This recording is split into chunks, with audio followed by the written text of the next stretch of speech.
புதுக்கோட்டை மாநகராட்சி 21வது வார்டில் திருவப்பூர் காட்டு மாரியம்மன் கோயில் அருகில் அங்கன்வாடி திறப்பு விழா இன்று நடைபெற்றது. அங்கன்வாடி திறப்பு விழாவில் புதுக்கோட்டை சட்டமன்ற உறுப்பினர் முத்துராஜா தலைமையில் மாநகராட்சி மேயர் திலகவதி செந்தில் மற்றும் துணை மேயர் லியாக்கத் அலி ஆகியோர் முன்னிலையில் குழந்தைகள் பயன்பாட்டிற்கு திறந்து வைத்து குத்துவிளக்கு ஏற்றி சிறப்பித்தனர்.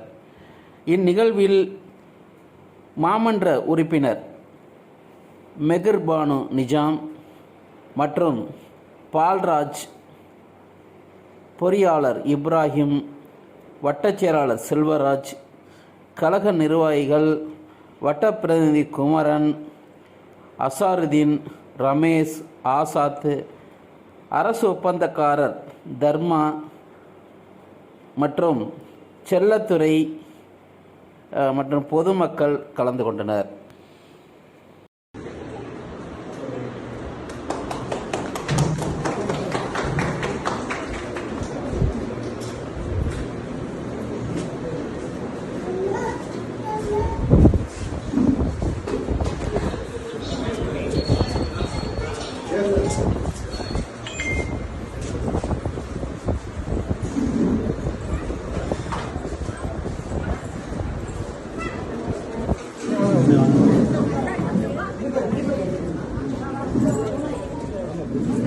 நல்லா இருக்கு சார்.